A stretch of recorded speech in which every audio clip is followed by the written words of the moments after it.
एक बार में इसका पैटर्न फिट करना है। तो अब अगर देखें तो यहाँ पे क्या किया, सीधा एक बॉयलर प्लेट बनाया और बॉक्सेस बनाने के ऊपर चले जाएं।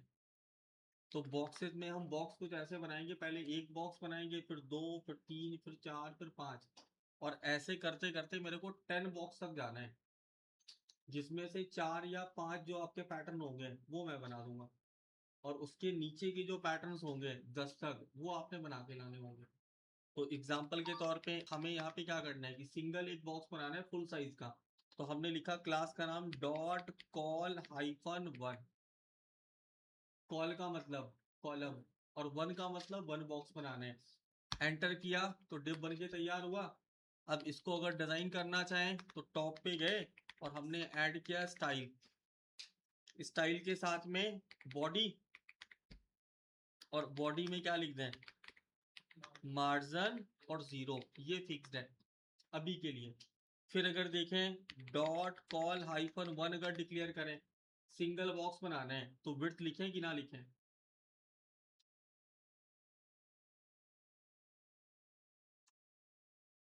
तो सिंगल बॉक्स में विड्थ लिखेंगे नहीं, क्योंकि बाय डिफॉल्ट विड्थ कितना होता है 100%। तो केवल हाइट हमें लिखना पड़ेगा, और हाइट हमने बोल दिया 100 पिक्सल।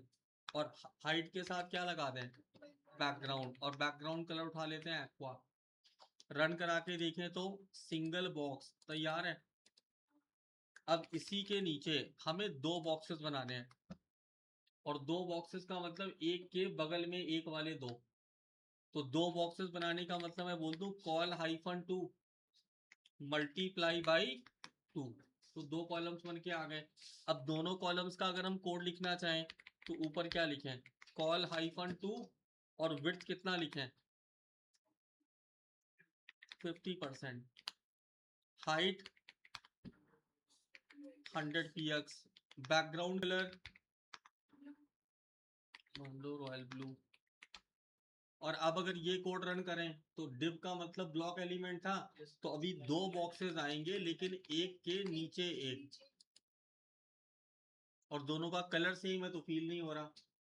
और अब अगर मैं दोनों बॉक्सेस के कलर भी अगर अलग अलग लिखना चाहूं तो मैं कलर यहां ना लिख के बीजी के साथ में डिजाइन करूंगा, एक क्लास बना के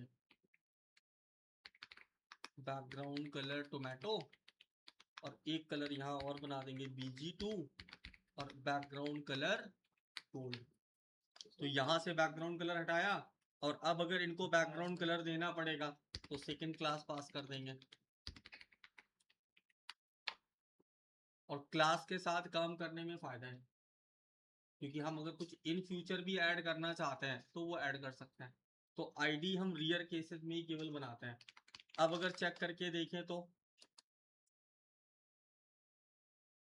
2 बॉक्स आ गए, और दोनों बॉक्स कहाँ हैं, एक के नीचे एक, लेकिन लाना कहाँ है, एक के बगल में एक। और अब अगर हमें एक के बगल में एक लेके जाना पड़ा तो ये डायरेक्ट नहीं कर सकते, और इसको हैंडल करने के लिए पहला प्रॉपर्टी आता है फ्लोट का। तो देखो चीट सीट में आपके पास लिखा था फ्लोट,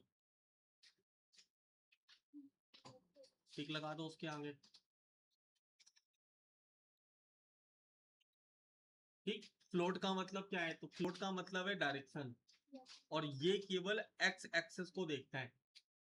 ठीक, तो एक्स एक्सेस में अगर देखें तो इन दोनों बॉक्स को देख के मैं ये बोल सकता हूँ कि एक लेफ्ट होगा और एक कहाँ होगा, राइट। और अब अगर ये चीज यहाँ बैलेंस करना चाहें तो उसके लिए टॉप में हम कुछ क्लासेस बनाएंगे, क्योंकि डिव बन चुका है और एडिशनल प्रॉपर्टी चाहिए तो क्लास ही बनेगा। तो इसके लिए हम एक क्लास बनाएंगे जिसका नाम रखेंगे FL। F का मतलब फ्लोट, और L का मतलब लेफ्ट, और कर्ली के अंदर में सेम वही प्रॉपर्टी लिख देंगे। और अगर राइट के लिए डिजाइन करना होगा तो क्या होगा, तो डॉट FR, और क्या लिख देंगे, फ्लोट और राइट।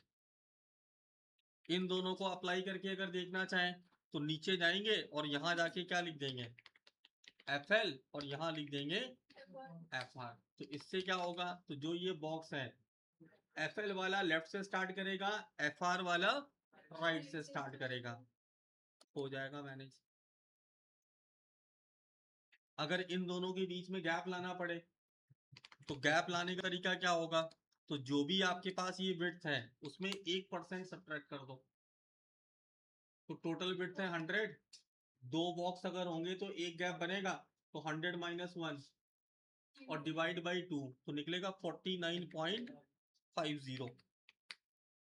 एक लेफ्ट जाएगा दूसरा राइट जाएगा, और जो गैप होगा वो कहाँ बचेगा? बीच में। और अगर फ्लोट ना लिखा होता तो गैप कहाँ बचता? आखिरी में। कैलकुलेट ही करना पड़ेगा। ठीक, तो यहाँ पे हमने क्या किया, दोनों के बीच में गैप अगर निकालना हुआ तो गैप निकाल दिया। लेकिन फिर अगर कोई बंदा बोले कि इन दोनों के ऊपर भी गैप आना चाहिए, तो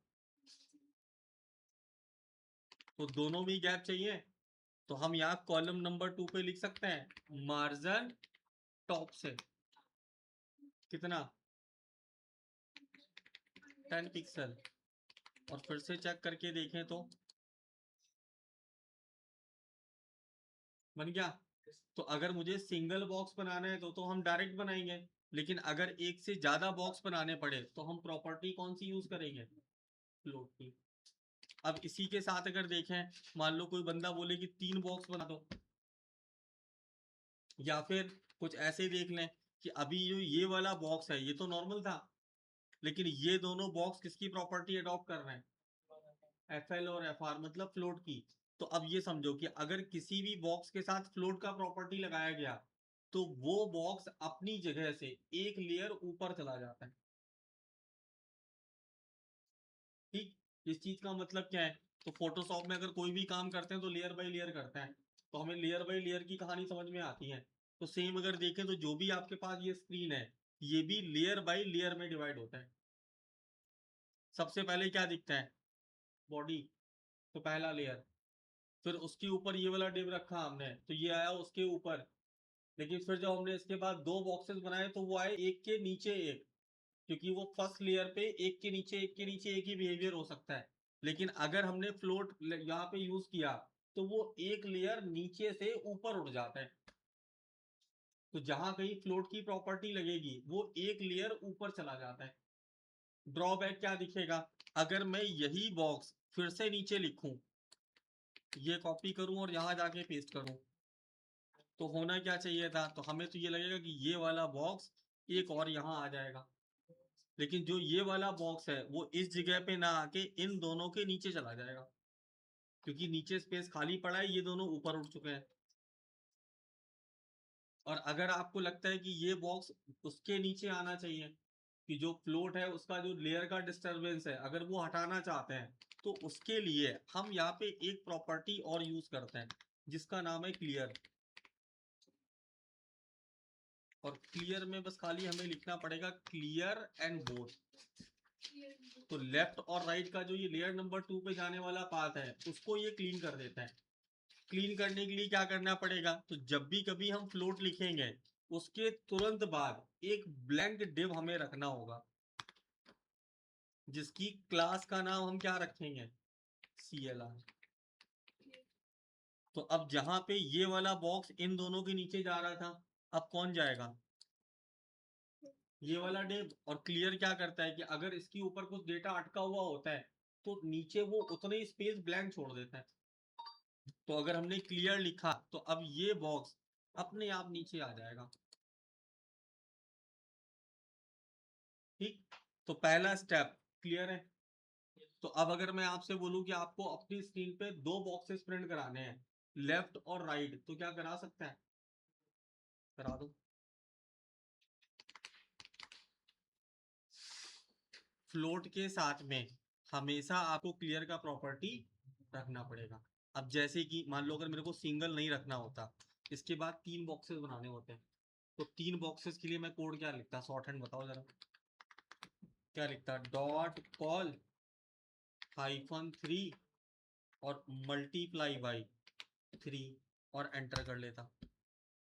अब कॉलम नंबर 3 की अगर हम बात करें तो बताओ इसका विड्थ कितना होता? अब मेन खाली विड्थ पे फोकस करो। कॉलम नंबर 3 का विड्थ कितना होता?